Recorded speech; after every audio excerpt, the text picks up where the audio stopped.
Johnny repense à sa dernière rencontre avec les MCQan, un souvenir qui remonte à un peu plus de 3 ans, au moment où il s'est engagé dans l'armée après avoir obtenu son diplôme de fin d'études secondaires. Cette décision avait été inspirée par son père, son oncle et son grand-père, qui avaient tous servi leur pays. Alors que sa mère s'inquiétait de la situation au Moyen-Orient, son père était fermement fier du choix de Johnny. Au cours de cet été-là, les MCQan sont retournés dans la ville natale de Johnny. Ils étaient amis avec ses parents depuis l'année précédant sa naissance, lorsqu'ils avaient emménagé dans la maison voisine. Sa mère et Madame MCQan étant enceintes au même moment, Johnny est né un mois avant la fille de Madame MCQan, Amanda, affectueusement appelée Mandy. Grandir côte à côte semblait naturel pour Johnny et Mandy, étant donné le lien étroit qui unissait leur mère. Ils étaient pratiquement inséparables jusqu'à l'âge de 14 ans, lorsque le travail de Monsieur MCQan obligea la famille à déménager à l'autre bout de l'État. Même en 5e et 6e année, lorsque les autres garçons taquinaient Johnny sur son amitié avec une fille « dégueulasse », il restait impassible, elle était sa compagne la plus proche. Lorsqu'ils sont passés en 5e et en 4e, Johnny a commencé à reconnaître que Mandy était l'une des filles les plus séduisantes de l'école. Pourtant, il est encore plus fier d'être son meilleur ami et de passer du temps avec elle. Au cours de l'été entre leur 8e et leur 9e année, Monsieur MCQan a annoncé leur déménagement, ce qui a presque brisé le cœur de Johnny et de Mandy face à la séparation imminente. Ils se sont engagés à maintenir une correspondance constante et à rester les meilleurs amis du monde pour toujours.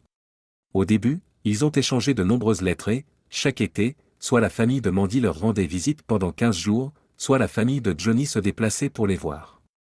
Ces retrouvailles permettent à Johnny et Mandy de renouer leurs liens. D'année en année, la beauté de Mandy s'épanouit. Cependant, à l'approche de leur première année d'études, leurs lettres s'amenuisent et, en dernière année, la communication devient sporadique. Johnny se souvient du dernier jour de visite des MCQan à la fin de sa dernière année. Il avait passé chaque instant de ces 2 semaines avec Mandy.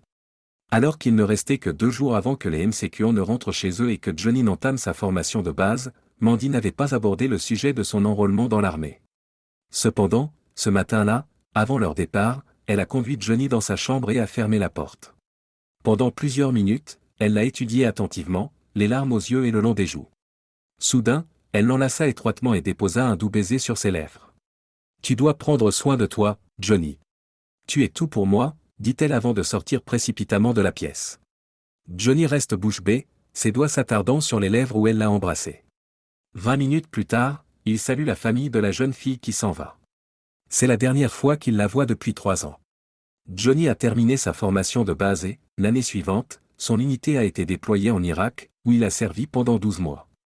Bien qu'il l'ait échappé belle à plusieurs reprises, il en est sorti indemne. Par la suite, il a terminé son service à Fort Hood. Le service de son grand-père pendant la Seconde Guerre mondiale et les expériences de son père au Vietnam, tous deux décorés pour leur bravoure sous le feu de l'ennemi, ont servi de guide à Johnny. Suivant leurs traces, il a lui aussi reçu 2 médailles pour son courage. Chaque fois que l'incertitude s'installait, il réfléchissait à ce que ses ancêtres auraient pu faire à sa place. Maintenant, comme eux, il comprend pourquoi il parle rarement des horreurs endurées au combat. Des pensées de Mandy traversaient fréquemment son esprit, apparaissant parfois dans ses rêves, son baiser demeurant une source d'encouragement dans les moments difficiles. Les mots qu'elle prononçait pour qu'il prenne soin de lui résonnaient dans ses pensées, le motivant à rester déterminé. Ayant économisé la quasi-totalité de ses revenus et aidé par le GI Bill, il envisage de reprendre ses études. Par coïncidence, l'université de son choix se trouve être la même que celle de Mandy, située dans la ville de ses parents. Préférant ne pas habiter dans un dortoir, Johnny se met en quête d'un appartement après avoir passé le mois dernier chez ses parents. À la suggestion de sa mère, il a envisagé de rester chez les MCQan jusqu'à ce qu'il trouve son propre logement. Diane et Frank MCQan ont accueilli chaleureusement l'idée de son séjour. Pendant ce temps, Mandy, qui se préparait pour sa dernière année d'études, avait son propre appartement près du campus. Alors qu'il s'engageait dans l'allée, la porte d'entrée s'ouvrit et interrompit ses pensées. Avant qu'il n'ait pu sortir de la voiture, Madame MCQan s'est précipitée vers lui et l'a serré très fort dans ses bras. Après l'étreinte, elle recula d'un pas, le regardant avec tendresse. « Mon Dieu, Johnny, tu es devenu un si beau jeune homme. Tu as bien grandi. » En réponse, il sourit. « Merci, Madame MCQan. Je dois dire que tu n'as pas changé d'un poil, tu es toujours aussi charmant. »« Et vous êtes devenu un vrai charmeur, » répondit-elle, son sourire révélant son plaisir pour ce compliment. « Mais je pense que tu es assez grand maintenant pour m'appeler Diane. » Franck voulait aussi être là pour vous saluer, mais il a dû travailler. Il reviendra plus tard dans l'après-midi. En attendant, prenez vos bagages et je vais vous conduire à votre chambre. D'un signe de tête, Johnny prit ses bagages dans la voiture et suivit la silhouette gracieuse de Diane dans la maison. Le compliment qu'il avait fait à son sujet n'était pas exagéré. La ressemblance entre Diane et Mandy était évidente, leur beauté commune indéniable. Après avoir posé ses bagages dans la chambre d'amis, Johnny rejoignit Diane dans la cuisine. Ils s'assirent à la table, sirotant du thé glacé et engageant la conversation jusqu'à ce que la porte d'entrée s'ouvre. Monsieur M.C.Q. annonça son retour et Diane le dirigea vers la cuisine. Johnny se leva lorsque Franck entra et se retrouva enveloppé dans une étreinte d'ours suivie d'une vigoureuse poignée de main. « Mon Dieu, Johnny, regarde-toi. Tu as vraiment grandi. » Après avoir exprimé sa gratitude, Johnny reçoit la même invitation que Diane à appeler Franck par son prénom. Pendant que Diane préparait le dîner, Johnny et Franck se sont isolés dans le salon, partageant des histoires sur leur service dans l'armée. Le dîner, comme prévu, était excellent. Les talents culinaires de Diane avaient déjà fait plaisir à Johnny à plusieurs reprises au fil des ans. Après le dîner, ils se retrouvèrent dans le salon, se remémorant les jours passés. Peu avant 8 heures, la porte d'entrée s'ouvrit à nouveau. Le cœur de Johnny s'emballa lorsqu'une superbe jeune femme entra. Avant qu'il n'ait pu réagir, elle traversa la pièce d'un bond, manquant de le renverser alors qu'elle passait ses bras autour de son cou dans une étreinte serrée. Il lui rendit l'appareil, la serrant contre lui avant de la déposer doucement, leurs regards se croisant. « C'est incroyable de te voir, Johnny !» s'exclama-t-elle avec enthousiasme. « De même, Mandy. Tu es plus belle que jamais, » dit Johnny, émerveillé. C'était la vérité, les 3 dernières années avaient été bénéfiques pour Mandy, la transformant en une jeune femme exceptionnelle. Johnny entendit une toux derrière Mandy et leva les yeux, apercevant un homme de son âge qui se tenait là. Perdu dans son attention pour Mandy, Johnny n'avait pas vu l'arrivée du type. Mandy se retourna pour le reconnaître. « Gary, je te présente mon plus vieil ami, Johnny. »« Johnny, voici mon petit ami, Gary, » dit-elle. Johnny eut un pincement au cœur, mais il se rassura rapidement, bien sûr qu'elle a un petit ami. Cela ne lui avait pas traversé l'esprit, mais c'était parfaitement logique. Une fille aussi séduisante que Mandy attirerait sans aucun doute des prétendants. Johnny lui sourit et lui tendit la main. « Enchanté, Gary. » Gary serra la main de Johnny mais resta silencieux, se contentant de lui donner un coup d'œil. Lorsque Mandy reprit la parole, l'attention de Johnny se porta à nouveau sur elle. « J'avais l'intention d'arriver plus tôt, mais j'ai été retenu. Quoi qu'il en soit, Gary et moi allons retrouver des amis dans un club. Voulez-vous vous joindre à nous ?» Jetant un coup d'œil à Gary, Johnny remarqua une expression peu amicale. « Merci pour l'invitation, Mandy, mais je suis un peu épuisé par le trajet. Je pense que je vais me coucher tôt ici. » Mandy fit une légère moue mais accepta sa décision, faisant un rapide adieu à ses parents avant de partir rapidement. Les mots qu'elle prononça en guise d'adieu indiquaient qu'elle souhaitait le retrouver plus tard. Johnny se cala dans son fauteuil lorsque la porte se referma. « Je ne sais pas ce qu'elle lui trouve, » murmure Diane.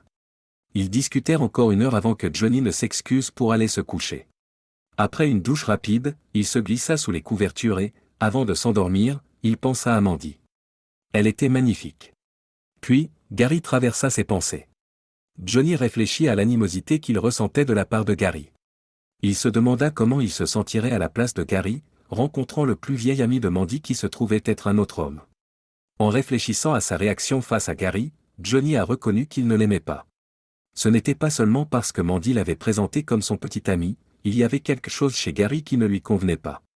En réfléchissant à la remarque précédente de Diane, il était évident qu'elle ne l'aimait pas non plus.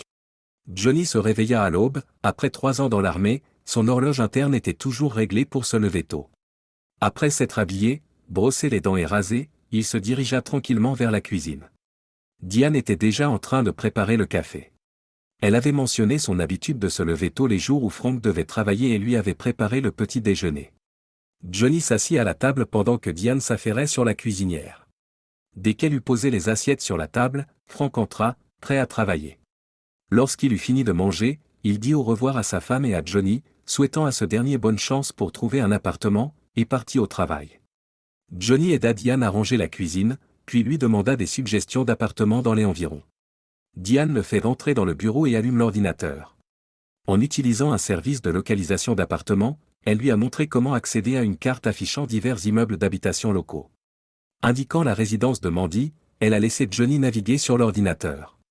Le site permet aux utilisateurs de filtrer leurs recherches en fonction de la taille et de la fourchette de prix, ce qui permet d'obtenir une liste d'appartements disponibles. Conscient que ses cours d'ingénierie se situaient principalement au sud du campus, alors que l'appartement de Mandy se trouvait au nord, Johnny a rapidement écarté l'idée de résider dans le complexe de Mandy.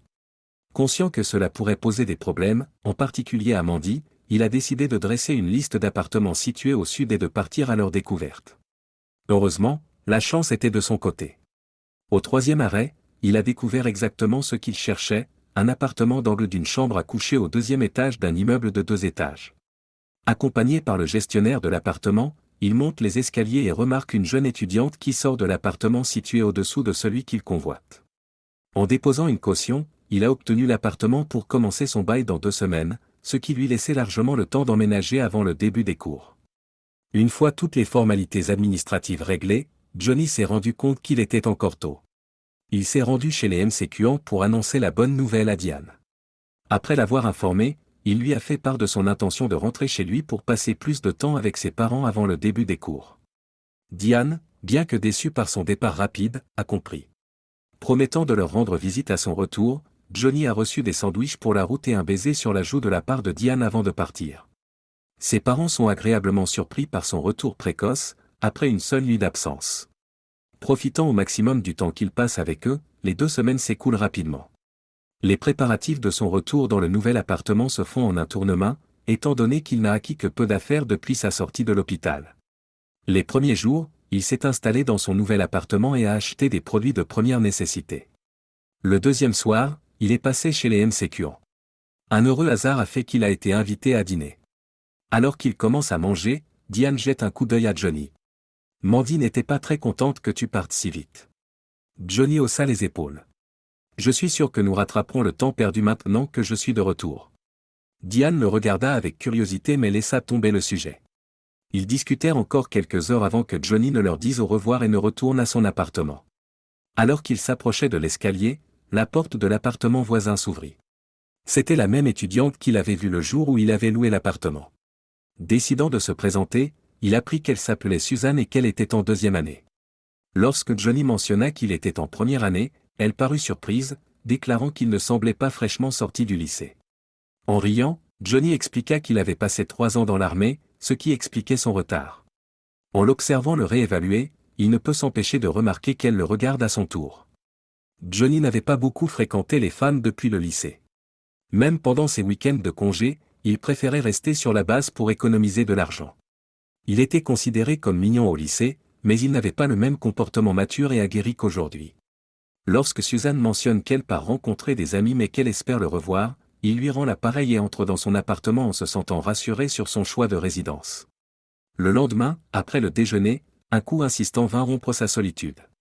En ouvrant la porte, il trouve Mandy qui fait irruption, avec un comportement tout sauf agréable. « Pourquoi es-tu parti sans me parler » crache-t-elle. Johnny resta planté là, déconcerté par son attitude. La remarque de sa mère sur le fait que Mandy était fâchée contre lui semblait exacte. Perplexe, il se gratta la tête et haussa les épaules. « Désolé, Mandy. J'ai trouvé cet endroit très vite et je voulais passer plus de temps avec mes parents. Je ne les ai vus qu'une fois au cours des 3 dernières années. » En voyant son ami de toujours se tenir là, avec l'air d'un enfant grondé, Mandy s'est instantanément adoucie.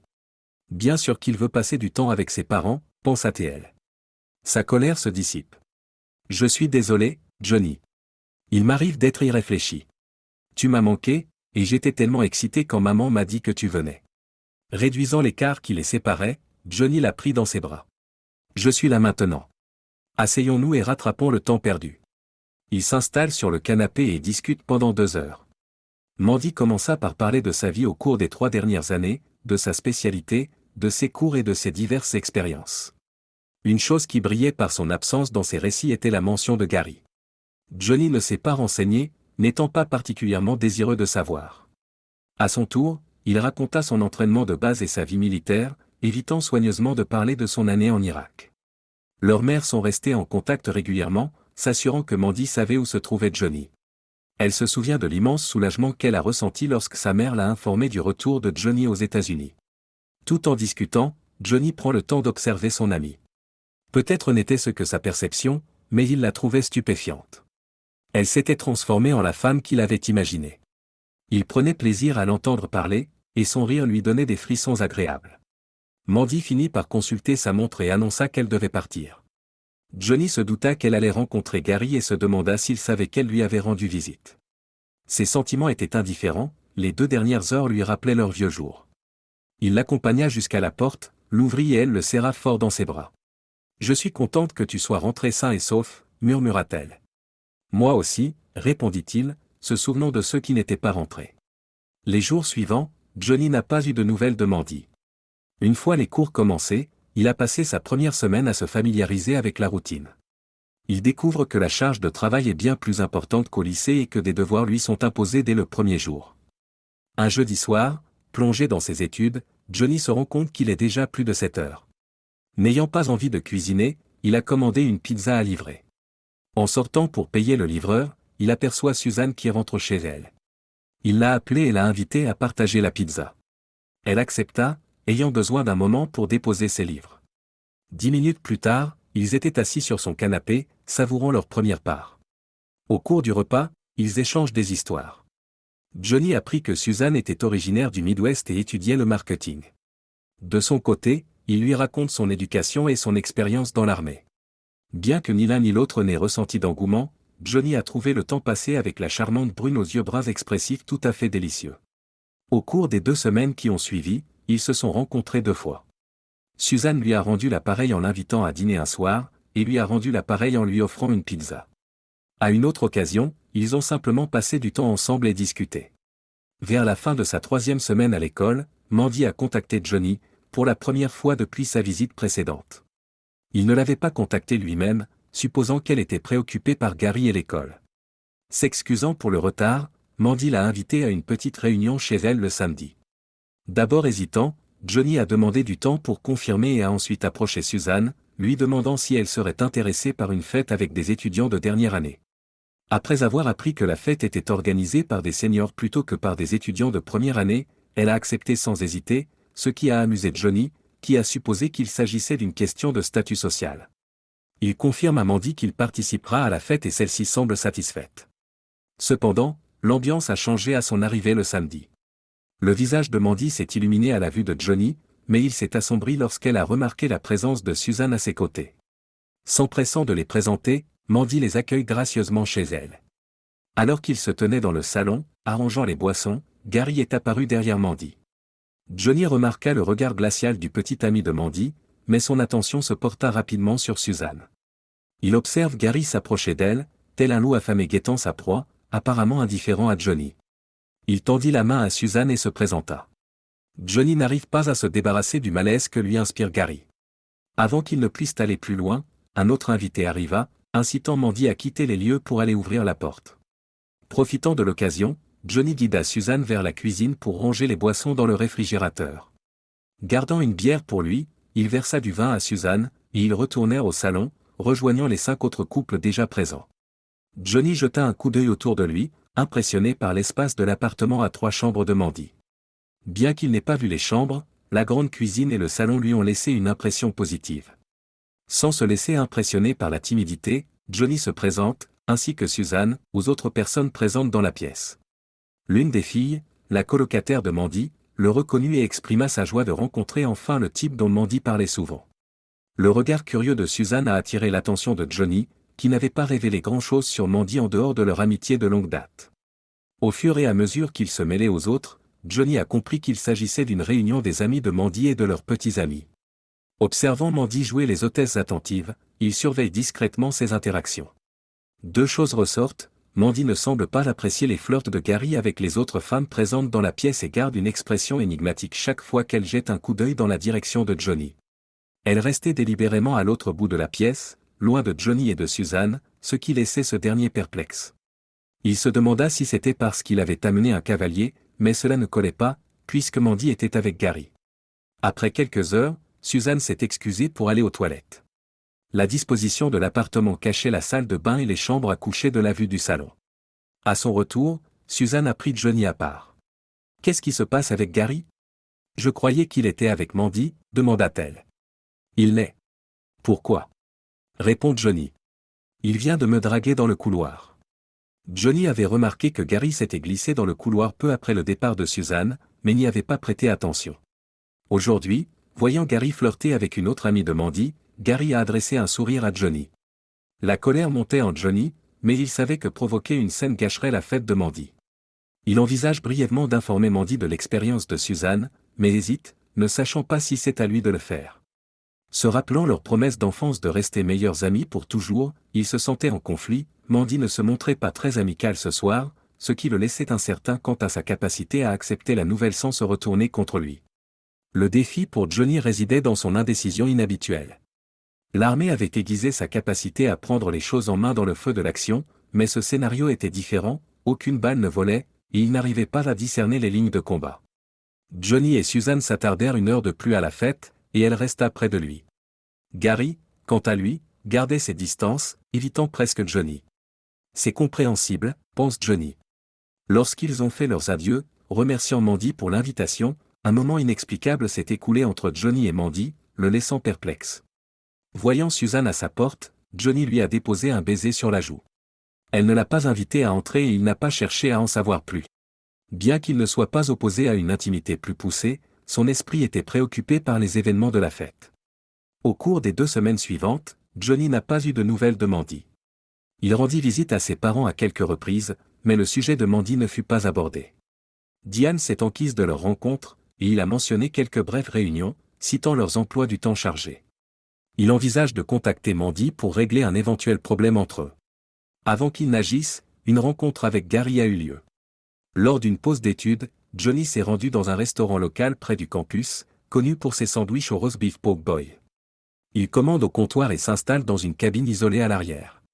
Au milieu de la bouchée, il remarque que Gary entre avec une fille qui n'est pas Mandy. Gary, occupé à flirter avec la fille, n'aperçoit pas Johnny à l'arrière du restaurant. Ils commandèrent leur sandwich et s'assirent dans une cabine à quelques pas de là, lui tournant le dos. En les regardant s'enlacer et s'embrasser, la frustration de Johnny grandit. Son appétit s'évanouit et il jeta la partie non consommée de son sandwich avant de partir. Il passa devant Gary sans un regard, supposant que ce dernier ne l'avait pas remarqué au milieu de son flirt. Johnny retourna à son appartement, rongé par ce dont il avait été témoin. Il était clair que Gary se jouait de Mandy, même si les soupçons concernant son double emploi avaient déjà germé. Ne sachant pas comment procéder, il envisage de demander conseil à Diane, la mère de Mandy. Elle pourrait lui donner de précieuses indications. Le lendemain, après ses cours, Johnny rendit visite au MCQ. Frank étant toujours au travail, il n'y avait que Diane à la maison. Son instinct maternel a immédiatement perçu le malaise de Johnny alors qu'il s'installait dans le salon. S'ouvrant à la discussion, Johnny raconte les incidents, la fête avec Suzanne et ce qu'il a observé au restaurant. Il a également mentionné la tension qu'il sentait dans sa relation avec Mandy, une tension qui le laissait profondément perplexe. Ce type, s'emporte Diane, surprenant Johnny par son langage. Je savais qu'il n'était pas une bonne nouvelle. J'espérais juste que Mandy s'en rendrait compte d'elle-même. Je ne sais pas quoi faire. Je ne veux pas que Mandy soit blessée, mais si je lui dis, elle pourrait finir par me mépriser, avoue Johnny. Considérant la situation, Diane acquiesce. Tu as peut-être raison, Johnny. Étant donné les circonstances, je pense que c'est moi qui devrais lui parler. Mais elle voudra savoir comment je l'ai découvert, et la seule façon est de lui dire la vérité. Tu peux supporter ça. Après un moment de réflexion, Johnny accepta. Oui, je peux. Mandy est trop importante pour que cela continue. Elle me détestera peut-être de toute façon, mais nous devons faire ce qu'il faut pour elle. Diane promet d'appeler Mandy dès le départ de Johnny et lui demande de revenir le lendemain après les cours pour en discuter davantage. De retour à son appartement, Johnny tente d'étudier, mais il lui est impossible de se concentrer. Il s'inquiète des conséquences de la conversation entre Diane et sa fille. Troublé, il est allé se coucher, s'attendant à ce que Mandy débarque et le confronte à son ingérence, mais elle ne l'a jamais fait. Le lendemain n'a pas été plus facile pour Johnny. Il avait l'impression qu'il aurait dû sécher les cours parce qu'il avait à peine assimilé la moitié de ce qu'on lui avait enseigné. Dès qu'il a pu, il s'est précipité à son appartement pour prendre sa voiture et s'est rendu directement chez Diane. À son arrivée, elle l'a guidé jusqu'au canapé. Elle lui dit que Mandy n'a pas bien pris la nouvelle, qu'elle est furieuse et qu'elle est partie en claquant la porte. Diane assure Johnny qu'elle comprend sa fille et que Mandy finira par comprendre leurs intentions, sachant qu'ils ont agi par souci pour elle. Elle a suggéré qu'il serait préférable pour Johnny de ne pas tendre la main à Mandy pour le moment. Johnny est d'accord et se prépare à partir quand la porte d'entrée s'ouvre et Mandy entre en trombe, livide. Toi. Comment oses-tu aller voir ma mère pour lui dire que mon petit ami m'a trompé, crache-t-elle en se tenant face à Johnny. Malgré son avantage de taille, Johnny tente de reculer devant la colère de la jeune femme. Mandy, tu ne peux pas parler à Johnny comme ça, a réprimandé Diane. Oh, comment te sentirais-tu si je parlais à ta mère de la personne avec qui tu es, hein? Mandy rétorque, ses mots sont tranchants. Amandaline. Le ton de Diane est sévère. Si tu ne peux pas être civilisé, alors pars et reviens quand tu pourras. Mandy fixa sa mère, des larmes coulant soudain sur son visage. Elle s'agenouille et sanglote dans ses mains. Agissant instinctivement, Johnny et Diane l'ont tous deux aidé à se relever, l'installant sur le canapé. Johnny resta debout, le cœur lourd de la douleur que Mandy traversait. Diane réconforte sa fille en la prenant dans ses bras. Lorsque Diane lève les yeux, Johnny fait un geste vers lui puis vers la porte, signalant son intention de partir. Diane secoue la tête, lui indiquant de rester. Troublé, Johnny ne bouge pas. Les sanglots de Mandy finirent par s'atténuer, se transformant en reniflements silencieux. Mandy, réglons cela avant que la situation ne s'aggrave, insiste Diane. Mandy a cessé de renifler mais est restée silencieuse. Regarde dans ton cœur, ma chérie. Est-ce que Johnny t'a déjà fait du mal délibérément? Mandy a reniflé une fois de plus, secouant lentement la tête pour dire non. Tu crois qu'il a tellement changé qu'il voudrait te faire du mal maintenant? Mandy a levé les yeux vers Johnny, voyant la douleur se dessiner sur son visage. Non, répondit-elle à haute voix, en croisant son regard. Elle se leva rapidement et entoura la poitrine de Johnny de ses bras. Je suis désolé, Johnny.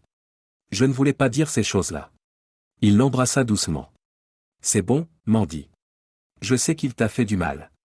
Je suis désolé. La tête blottie contre sa poitrine, Mandy avoue, j'allais rompre avec lui de toute façon. Je ne voulais pas que tout le monde sache que je sortais avec un tel loser.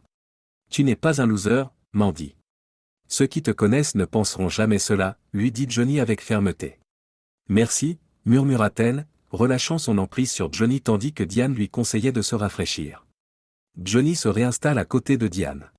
Qu'est-ce que Mandy a dit à propos du fait que tu étais avec quelqu'un? Demande Diane. Il y a quelque temps, je suis allé à la fête de Mandy avec ma voisine.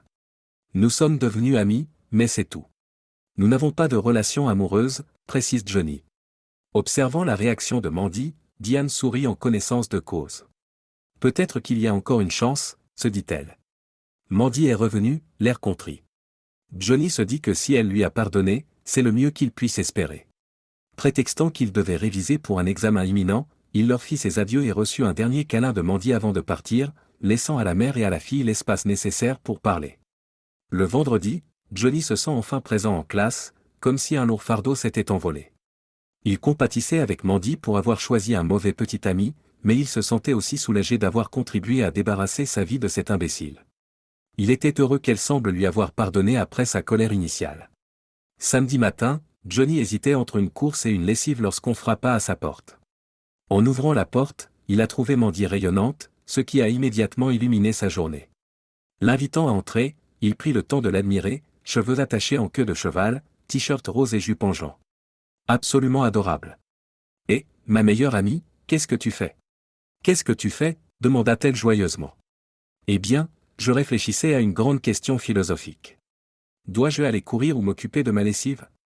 Mais maintenant que tu es là, tu peux me sauver de ces réflexions profondes, dit-il d'un ton pince sans rire. Mandy gloussa et le serra fort dans ses bras. En fait, j'ai pensé qu'aujourd'hui serait parfait pour un pique-nique et je me demandais si tu voudrais te joindre à moi. Dit Johnny d'un ton enjoué. La lessive, une course banale, ou un pique-nique avec la plus jolie fille que je connaisse. Tu sais vraiment comment compliquer les choses, plaisante-t-il. Mandy lui donne une légère tape sur la poitrine. Arrête de taquiner et mets tes chaussures, ordonne-t-elle. Madame, oui madame, répondit Johnny en saluant et en évitant habilement une autre gifle. Il enfila ses chaussures et, bras dessus, bras dessous, ils descendirent les escaliers. Mandy insista pour prendre sa voiture car le panier de pique-nique était déjà à l'intérieur et elle avait en tête l'endroit idéal. Johnny s'installa sur le siège passager et laissa Mandy prendre le volant. Ils discutèrent pendant qu'ils quittaient la ville pour se rendre dans un parc national, l'ex-petite amie de Mandy n'ayant jamais été évoquée dans la conversation, et elle semblait sincèrement heureuse. Une fois garé, Johnny a porté le panier et ils ont marché jusqu'à une falaise offrant une vue à couper le souffle.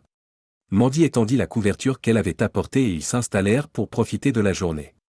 Le début de l'automne offrait un temps parfait, un ciel bleu avec des nuages épars. Après avoir bavardé un moment, Mandy a abordé un sujet auquel elle réfléchissait. « Comment était-ce là-bas » demanda-t-elle. Johnny comprend ce qu'elle veut dire et prend un moment pour rassembler ses idées sur son séjour en Irak. C'est très différent d'ici. Il y a des gens bien qui vivent là-bas, mais ils vivent dans la peur à cause de certains groupes qui imposent leurs règles à tous les autres. Mandy l'observe attentivement, perdu dans ses souvenirs. Il y a eu des moments difficiles et d'autres plus agréables. Il fallait être en alerte en permanence. Mais j'ai eu l'honneur de servir avec des gars incroyables. Nous veillions les uns sur les autres. Je ne voudrais pas revenir en arrière, mais je ne regrette pas d'y être allé. Je suis vraiment soulagé que tu sois rentré sain et sauf.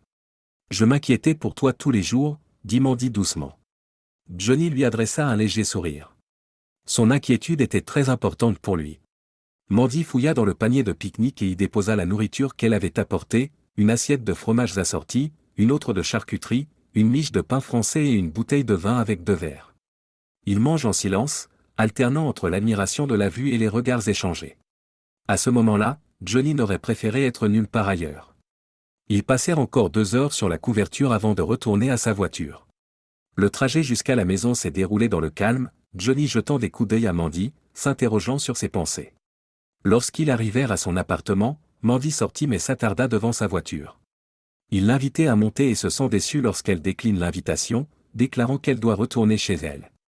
Pourtant, Mandy n'a pas bougé tout de suite, au lieu de cela, elle a regardé Johnny dans les yeux, puis l'a embrassé doucement, se souvenant de ce jour il y a plus de 3 ans.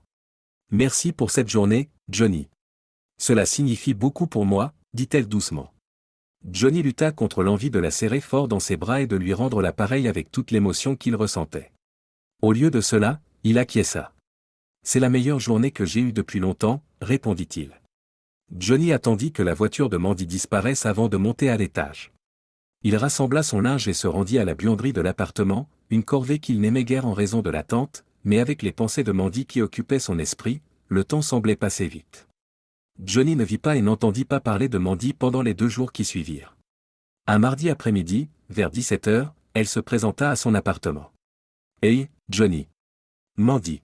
« Quelle agréable surprise. » « Entre. » Mandy entre, l'air un peu incertain. « J'ai loué un film à regarder, et mon appartement est un peu bondé avec trop de filles autour. Je me demandais. » Johnny s'esclaffe.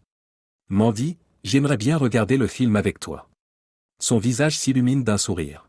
« Je ne veux pas m'imposer. Ce n'est jamais une intrusion que de t'avoir ici. En fait, j'étais sur le point de préparer des spaghettis. Que dirais-tu de te joindre à moi ? » Oui, d'accord.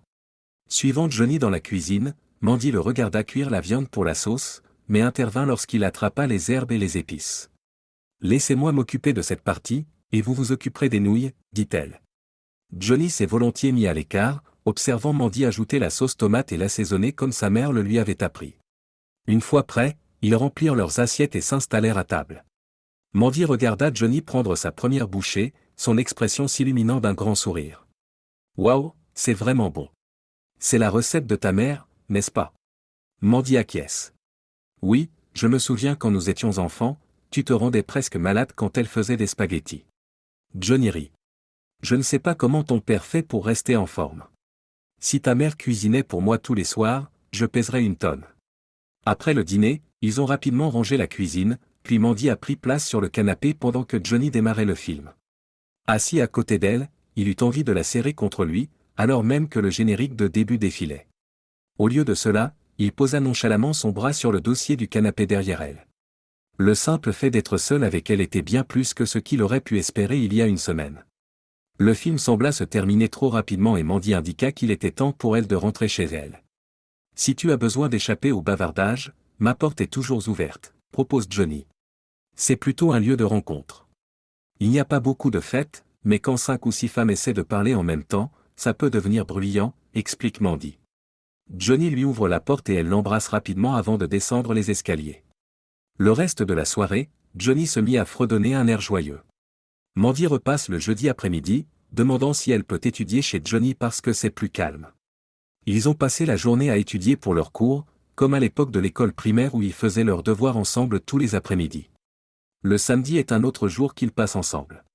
Mandy a persuadé Johnny d'aller à une exposition d'art et d'artisanat, bien qu'il n'ait pas eu besoin d'être convaincu. Tout ce qu'il voulait, c'était être avec elle. Le dimanche s'écoule, Johnny est perdu dans ses pensées. Il s'est avoué ce qu'il avait toujours su, il était amoureux de Mandy. Cela a commencé comme un béguin d'enfance, évoluant au fur et à mesure qu'il mûrissait. Il chérissait le temps qu'ils passaient ensemble, mais la vérité non dite le faisait souffrir. Il ne pouvait pas risquer de perdre l'amitié de Mandy en lui avouant ses sentiments, alors il les a enfouis au plus profond de lui-même. Une fois de plus, Mandy lui rendit visite le mardi après-midi, sans livre ni film, souhaitant simplement passer du temps ensemble. Dans l'heure qui suivit, on frappa à la porte. Johnny, qui ne savait pas comment réagir, alla ouvrir. C'était Suzanne. « Et, Johnny, je me suis dit que je passais te voir. J'ai eu envie de passer. Je m'ennuie et j'ai besoin de compagnie, dit-elle. » Johnny réfléchit brièvement à la situation. « Entrez, invita-t-il, pensant que Mandy et lui ne faisaient que parler de toute façon. » Suzanne hésite en voyant Mandy sur le canapé. Johnny observe le changement soudain d'expression de Mandy, dont le visage devient aigre. « Vous vous souvenez tous les deux de la fête, n'est-ce pas ?» demande Johnny, tentant d'apaiser la tension. « Si tu es occupé, j'irai, propose Suzanne. »« Non, non. On ne fait que parler. » Johnny la guida jusqu'au canapé et l'assit à côté de Mandy avant qu'elle ne puisse s'y opposer. Il prit place de l'autre côté de Mandy. La conversation qui suivit pendant les 15 minutes suivantes fut tendue et gênante pour les deux femmes. Johnny sentit qu'il était temps de s'attaquer au malaise qui régnait dans l'air. « Et, Suzanne, l'autre jour, Mandy était curieuse de savoir combien de fois toi et moi avions couché ensemble, » dit Johnny avec un sourire en coin. « Et alors ? Nous n'avons jamais été impliqués de la sorte, » a rapidement protesté Suzanne avant que Mandy ne puisse intervenir. « Je pense que tu es un bon gars, mais la seule fois où nous avons traîné ensemble, c'était à la fête de Mandy. Je ne suis pas quelqu'un comme ça. Je m'excuse. Je ne voulais pas du tout insinuer cela. C'est juste que Mandy a pu se faire une fausse idée de notre amitié. Entre nous, elle est la seule avec qui j'ai pris des bains nus. » Les yeux de Mandy s'écarquillent d'incrédulité. « Qu'est-ce que tu racontes ? Je n'ai jamais été nu avec toi, dans le bain ou ailleurs, » a-t-elle bafouillé, complètement mortifiée. L'air choqué qu'elle arborait m'a fait rire. « En fait, Suzanne, c'est vrai. Mandy ne s'en souvient tout simplement pas. En fait, moi non plus. Tu vois, je suis né un mois avant Mandy, et nos mères étaient voisines et meilleures amies. Ma mère m'a raconté que lorsque nous étions toutes petites, elle nous mettait ensemble dans la baignoire, et j'expliquais. » Mandy et Suzanne éclatent de rire. La tension est retombée et la conversation s'est engagée librement. Suzanne a commencé à poser des questions sur l'enfance de Mandy et la mienne, et lorsqu'elles sont parties de chez moi, elles étaient à l'aise l'une avec l'autre. Johnny et Mandy ont continué à se fréquenter 3 ou 4 jours par semaine. Juste avant Thanksgiving, Johnny a reçu un appel de ses parents. Ils lui ont dit qu'ils venaient et qu'ils resteraient avec les MCQants pour célébrer les fêtes ensemble. C'était une excellente nouvelle. Comme ses parents arriveraient le mercredi en fin de journée, ils ne les verraient que le matin de Thanksgiving. Comme les MCQants habitaient au nord de la ville, Johnny avait prévu de passer prendre Mandy en chemin. Ils arrivèrent chez ses parents à 9h du matin, prêts à aider les deux mères à préparer le festin. À Thanksgiving, la tradition familiale bat son plein, les femmes préparent le repas tandis que les hommes se réunissent pour regarder le football.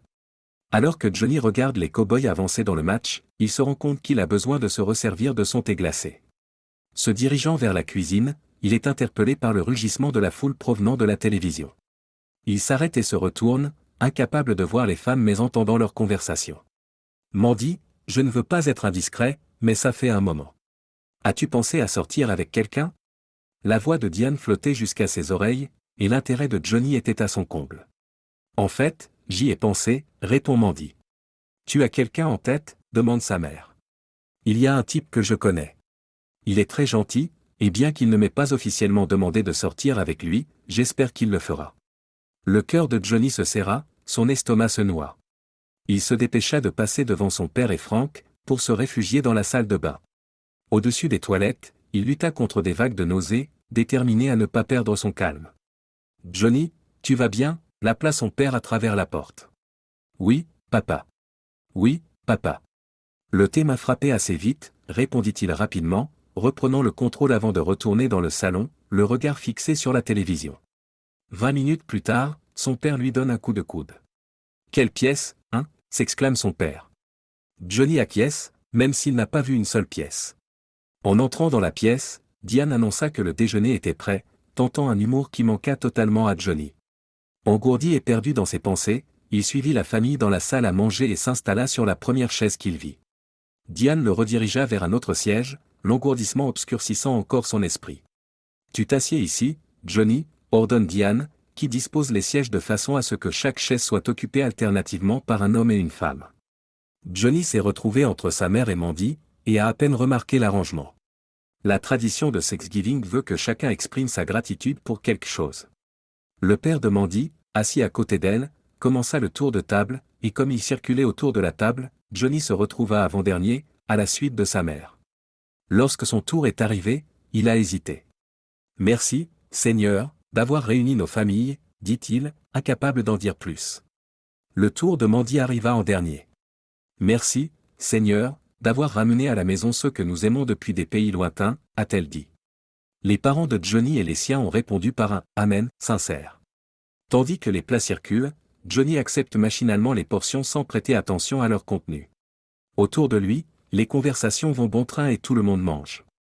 Sans s'en rendre compte, il pousse paresseusement la nourriture autour de son assiette et grignote sporadiquement, réalisant finalement que la pièce est devenue silencieuse et que tous les regards sont tournés vers lui. La main de sa mère sur son bras le ramena à la réalité. « Tu vas bien, chérie ?» demanda-t-elle, l'inquiétude se dessinant sur son visage. Cela ramena Johnny à la réalité. « Oui, maman.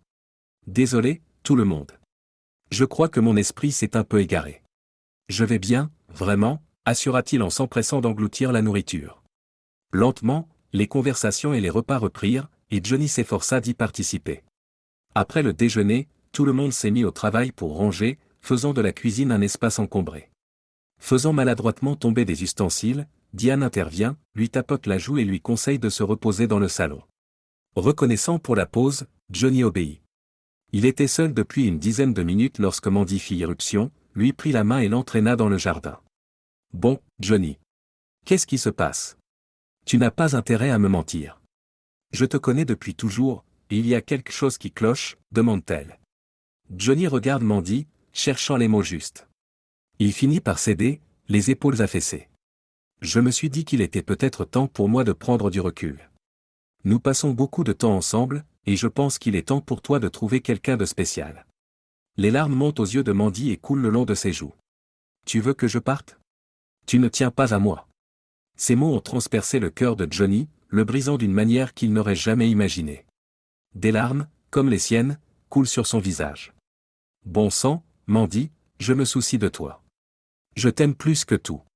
Je veux juste que tu sois heureuse. Contre toute attente, Johnny se retrouva étendu sur la pelouse, avec Mandy sur lui, l'embrassant comme si sa vie en dépendait. Il lui fallut un moment pour comprendre que l'amour de sa vie l'embrassait à son tour. Il l'entoura de ses bras, tremblant, et lui rendit son baiser passionné. Leur étreinte témoigne de leur amour de toujours.